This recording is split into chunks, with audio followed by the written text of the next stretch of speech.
Hi there, it's Abby here, the Executive Director of Animal Equality UK. Our organisation is known for its powerful undercover investigations into factory farms and slaughterhouses.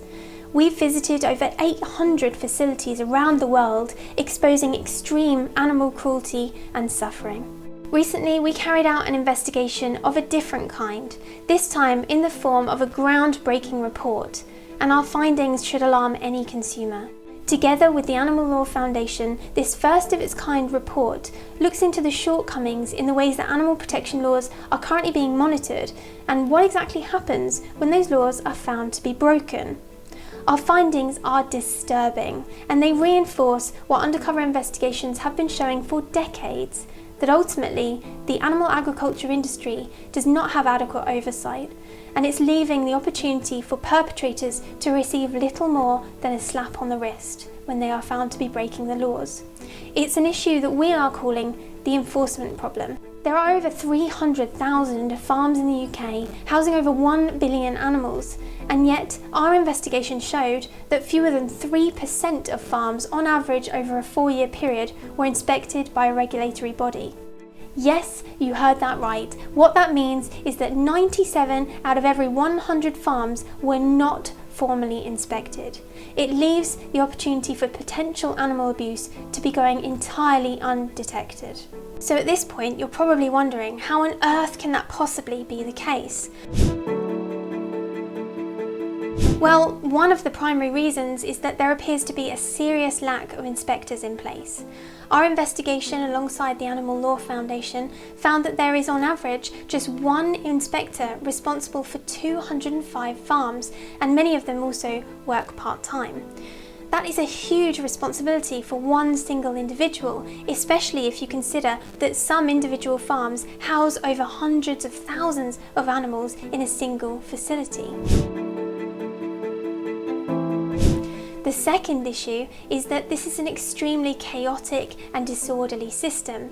It's made up of over 180 taxpayer-funded bodies who are responsible for ensuring that the laws that are in place are properly monitored and properly enforced.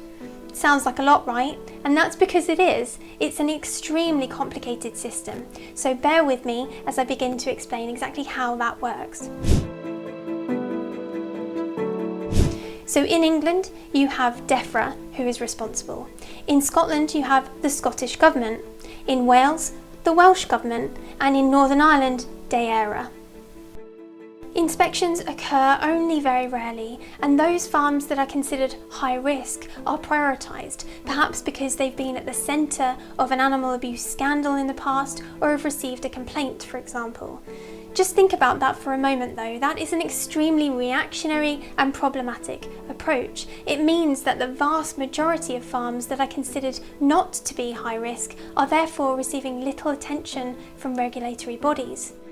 In our report with the Animal Law Foundation, we also found that when complaints were sent to regulatory bodies, for example by whistleblowers or groups like Animal Equality, just 50% of those complaints then led to a formal inspection. This is extremely worrying.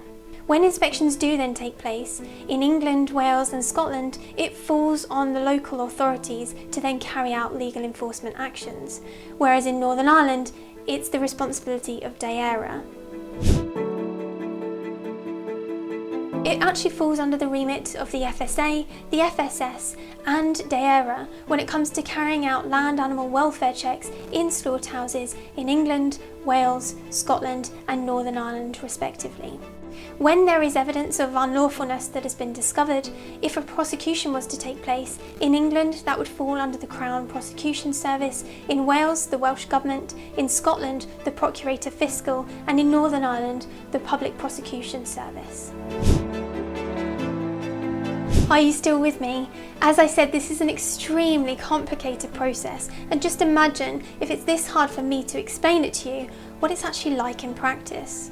But one thing is crystal clear. The enforcement problem is of national importance. We must act urgently on this, because how can the UK continue to claim to be a leader in animal welfare when fewer than 3% of farms on average are being inspected?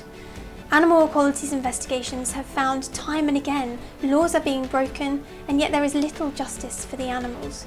We're seeing pigs having their tails cut off routinely, hens being crammed into overcrowded cages, and cows unable to stand or even walk. You can do something about this by leaving animals off your plate today. And please also sign Animal Equality's petition calling for all farms to be licensed. In doing so, they will be subject to more unannounced inspections and more robust inspections. And it also gives the UK government the opportunity to revoke licences for those farms to operate where illegality has been discovered. Thank you for joining us in defending farmed animals.